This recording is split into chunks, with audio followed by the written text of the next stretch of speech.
আওয়ামী লীগকে বলছি, 26শে মার্চ যদি কোনো আওয়ামী লীগকে আমরা রাস্তায় দেখি বাঁশের লাঠি তৈরি করে, এদের হাড্ডি গুড্ডি কিন্তু একটাও ঠিক রাখা হবে না। আওয়ামী লীগকে বিচারের আগে আমরা দেখতে চাই না, এবং আওয়ামী লীগ 26শে মার্চ যেন কোনোভাবে মাঠে না আসে। এরপর থেকে অন্তত 100 জন আমাকে হুমকি দিয়েছে, আমাকে জড়ার হুমকি দিয়েছে। আমি নিরাপত্তাহীনতায় ভুগছি। আমরা মঞ্চ 24-এর পক্ষ থেকে তারেক রহমানের কাছে এবং এই স্বরাষ্ট্র উপদেষ্টা সহ যারা দায়িত্বে আছে তাদের কাছে নিরাপত্তা চাচ্ছি। আমরা বাংলাদেশের ক্রান্তিকালীন সময়ে জনগণের মাঠে থেকেছি। তারেক রহমানকে আজকে বাংলাদেশে আসতে পেরেছেন আমাদের রক্ত বিনিময়ে, আমাদের দীর্ঘ লড়াইয়ের বিনিময়ে। সুতরাং আমাদের নিরাপত্তা যদি তারা নিশ্চিত করতে না পারেন এবং এর বিপরীতে যদি আমাদের কিছু হয়ে যায়, তাহলে কিন্তু এই সরকারকে দায়িত্ব নিতে হবে। শহীদ শরীফ ওসমান হাদি আমাদের থেকে চলে গেছেন। আমরা আবার আমাদের কোনো ভাইকে হারাতে চাই না, আমরা আবারও আমাদের লড়াইকে ছোট করতে চাই না। অন্তর্বর্তীকালীন সরকারের এই উপদেষ্টা যখন বক্তব্য দিয়েছেন যে তারা একটা দলকে মেইনস্ট্রিম হতে দেয় নাই, তাহলে আমরা মনে করি ডানপন্থী কোনো বিষয়ের প্রতি, ডানপন্থী দলের প্রতি যদি এত ক্ষোভ থাকে, তাহলে শহীদ শরীফ ওসমান হাদি হত্যাকাণ্ডের সাথে এই অন্তর্বর্তীকালীন সরকারের কেউ না কেউ জড়িত ছিল। অন্তর্বর্তীকালীন সরকারের কোনো ধরনের সহযোগিতা না থাকায় এই বিচার প্রক্রিয়া শুরু করা যায় নাই। সুতরাং শহীদ শরীফ ওসমান হাদি হত্যাকাণ্ডের বিচারের জন্য অন্তর্বর্তীকালীন সরকারে যারা সহযোগিতা করে নাই, তাদেরকেও তারেক রহমানের সরকার যেন জবাবদিহিতার আওতায় আনে, বিচারের আওতায় আনে, আমরা সেই দাবি জানাচ্ছি। আওয়ামী লীগ ইতিমধ্যেই ঘোষণা দিয়েছে যে 26শে মার্চের মধ্যে তারা নাকি কিছু নেতাকর্মীদের সক্রিয় করবে এবং আপা নাকি দেশে আসবেন। আমরাও চাই যে আপা দেশে আসুক।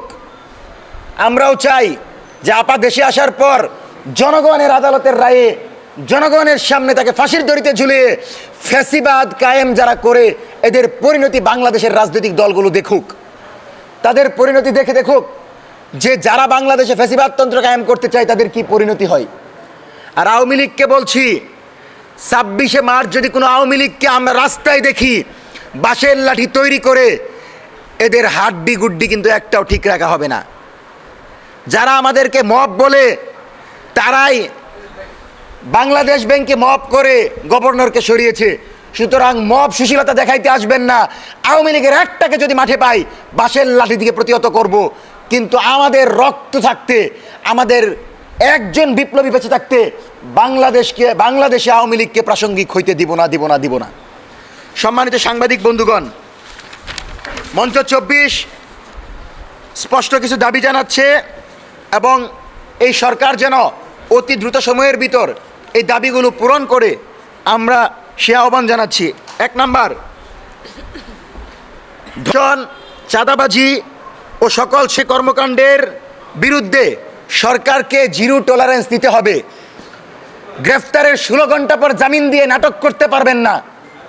দোষের শাস্তি সর্বোচ্চ মৃত্যুদণ্ড নিশ্চিত করতে হবে। দ্বিতীয়ত, আওয়ামী লীগকে যারাই পুনর্বাসন করবে সন্ত্রাসী সংগঠনের পৃষ্ঠপোষক হিসেবে তাদেরকে গ্রেফতার করে বিচারের মুখোমুখি করতে হবে এবং বিচারের আগে আওয়ামী লীগকে বাংলাদেশে রাজনীতি করার কোনো স্পেস দেওয়া যাবে না। তৃতীয়ত, মঞ্চ 24 বাংলাদেশের সরকারের কাছে নিরাপত্তা চাচ্ছে। আমি ফাহিম ফারুকী নিরাপত্তাহীনতায় ভুগছি। আজকের পর যদি আমার কোনো ধরনের কিছু হয়, আমরা ভয় করি না। আমরা শাহাদাতের তামান্না নিয়ে বাংলাদেশের জনগণের জন্য কাজ করে যাচ্ছি। আমরা যদি এই লড়াইয়ে শহীদ হয়ে যাই, আমার ভাইয়েরা লড়াই করবে। কিন্তু আমাকে নিরাপত্তা না দিয়ে যদি আমার পরবর্তীতে কোনো কিছু হয়, তাহলে এই সরকার দায়ী থাকবে। চতুর্থত, অন্তর্বর্তীকালীন সরকারে থাকা যে সকল উপদেষ্টারা কোনো একটি দলকে বিশেষ সুবিধা দিয়ে নির্বাচনে ইঞ্জিনিয়ারিংয়ের ব্যাপারে ইঙ্গিত দিয়েছে, এদেরকে গ্রেফতার করতে হবে। রিজওয়ানাকে অতি দ্রুত জিজ্ঞাসাবাদের আওতায় আনতে হবে। সর্বশেষ, এই সরকার যেন প্রথম অধিবেশনের পরে সংবিধান সংস্কার পরিষদের শপথ নেয়, মঞ্চ 24 আহ্বান জানাচ্ছে এবং ফ্যাসিস্ট এলিমেন্ট চুপ্পুকে প্রথম অধিবেশনের পরে আমরা বাংলাদেশের গুরুত্বপূর্ণ জায়গা রাষ্ট্রপতির পদে দেখতে চাই না। আমাদের এই স্পষ্ট দাবি ছিল। সম্মানিত সাংবাদিক বন্ধুগণ, আপনারা একটি বিষয় অবগত আছেন, মিডিয়া উদ্দেশ্য প্রণোদিতভাবে, আমি নাম না বলেই বলছি, কিছু মিডিয়া, কিছু কোম্পানির মিডিয়া উদ্দেশ্য প্রণোদিতভাবে জুলাইকে প্রশ্নবিদ্ধ করে, জুলাইয়ের নেতৃত্বকে প্রশ্নবিদ্ধ করছেন এবং অন্তর্বর্তীকালীন সরকারের প্রধান উপদেষ্টা প্রফেসর ডক্টর মোহাম্মদ ইউনূসের বিরুদ্ধে লাগামহীন মিথ্যা তথ্য ছড়াচ্ছেন। আমরা সেই সকল মিডিয়ার আসল চেহারা জানি। সময়ে সংবাদ সম্মেলন করে সেই সকল মিডিয়ার দীর্ঘ 16 বছরের ফ্যাসিস্টদের সহযোগিতাকারী হিসেবে যে কাজ করেছে তা আপনাদের সামনে প্রকাশ করব। সুতরাং তার আগে যেন ভালো হয়ে যায়, মাসুদ যেন বুঝতে পারে যে যদি তারা এই ধরনের বাড়াবাড়ি করে তাদের 16 বছরের ডকুমেন্ট কিন্তু এক সংবাদ সম্মেলনেই ফাঁস করে দিব। সুতরাং আপনারা প্রফেসর ইউনূসের বিরুদ্ধে যে লাগামহীন মিথ্যা অভিযোগ করছেন, প্রফেসর ইউনূস দেশের জন্য কি করেছেন এটা প্রমাণ হয় যখন রাষ্ট্রপতি প্রফেসর ইউনূসের বিরুদ্ধে কথা বলে। রাষ্ট্রপতি যখন নিজেই বলে যে প্রফেসর ইউনূস তাকে কোনো স্পেস দেয় নাই, আওয়ামী লীগকে কোনো স্পেস দেয় নাই। সুতরাং প্রফেসর ইউনূসের বিরুদ্ধে লাগামহীন যে ধরনের বক্তব্য মিডিয়ায় পেশ করা হচ্ছে, আমরা তার তীব্র নিন্দা এবং প্রতিবাদ জানাই। এবং আমরা মনে করি এই মিডিয়া যদি কোনো দলের হওয়ার চেষ্টা করে তাহলে তারা কিন্তু বিচ্ছিন্ন হয়ে যাবে। সুতরাং কোনো দলের না হয়ে জুলাইয়ের সকল শক্তিদের অংশ হিসাবে আপনি কাজ করবেন এবং এই সরকার সবার আগে জুলাইকে ধারণ করবে বলে আমরা মনে করছি। মঞ্চ 24-এর আজকের সংবাদ সম্মেলনের অফিসিয়াল বক্তব্য শেষ করছি। আমরা প্রশ্ন নিব, যারা প্রশ্ন করতে চান প্রশ্ন করবেন। ভাই একটু মাইকগুলো পড়ে নেন, আমরা প্রশ্নগুলো শেষ করি।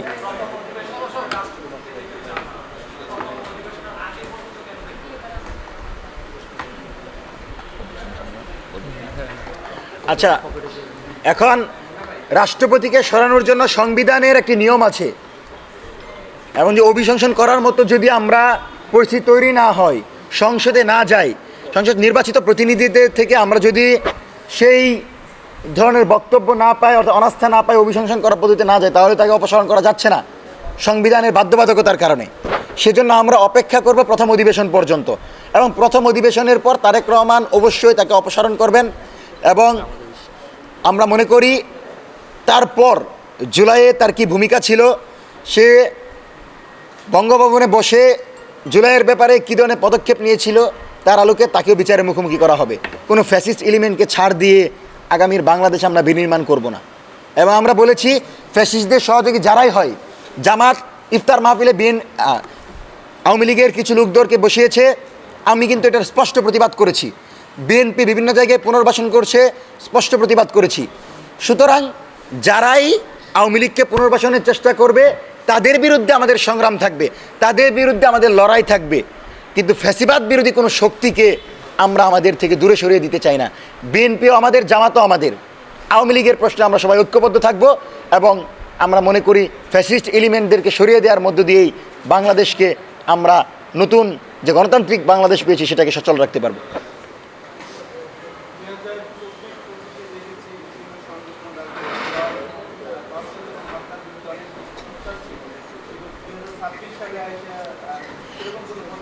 আমরা দেখতে পাচ্ছি যে বিরোধী দলও এখন পর্যন্ত কুসুম কুসুম রাজনীতি করছে।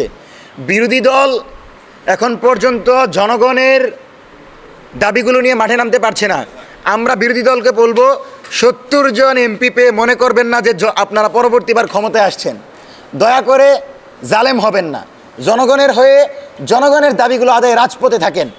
দর্শন চাঁদাবাজির বিরুদ্ধে বিরোধী দল রাজপথে থেকে দর্শকদেরকে 24 ঘন্টার ভিতর গ্রেফতার করাবে, চাঁদাবাজদেরকে গ্রেফতার করাবে, বাংলাদেশের জনগণের যে কোনো ন্যায্য দাবি আদায়ে মাঠে থাকবে, এটা আমাদের চাওয়া ছিল। ওমা বিরোধী দল থেকে কুসুম কুসুম প্রেম করে, বিরোধী দল ইফতার মাহফিলের আয়োজন করে, তারা সমঝোতা করে। সমঝোতার বাংলাদেশ আমরা চাই না। আমরা এরকম স্লোগান শুনতে চাই না যে সমঝোতার মাধ্যমে আমরা আগামীতে বাংলাদেশে রাজনীতি করতে চাই। এই ধরনের কোনো ধরনের আলাপ আমরা শুনতে চাই না। সমঝোতা হবে আওয়ামী লীগ প্রশ্নে। আমরা সমঝোতা করে আওয়ামী লীগকে কীভাবে সাইজ করা যায় সেই সিদ্ধান্ত নিব। আমরা সমঝোতা করে বাংলাদেশের কোন কোন প্রান্তে পাহারা দিয়ে আওয়ামী লীগের বিরুদ্ধে প্রতিরোধ করা যায় সেই সিদ্ধান্ত নিব। কিন্তু সমঝোতা করে কোনো একটা এজেন্ডা বাস্তবায়ন করার উদ্দেশ্যে আওয়ামী লীগকে বাংলাদেশে প্রবেশ করাতে চাইবেন আর আমরা বসে বসে আঙ্গুল চুষবো, সেই দিন শেষ। সুতরাং যে দলে আওয়ামী লীগকে স্পেস দিতে চাইবে তাদের বিরুদ্ধে আমাদের সংগ্রাম, এবং আওয়ামী লীগ নামক বিষকে যারা স্পেস দিবে আওয়ামী লীগ কিন্তু তাদের ঘাড়ে সবার আগে কামড় দিবে। সুতরাং সাবধান, আপনারা এই ধরনের পদক্ষেপ নেবেন না, এই ধরনের ভুল সিদ্ধান্তে যাবেন না।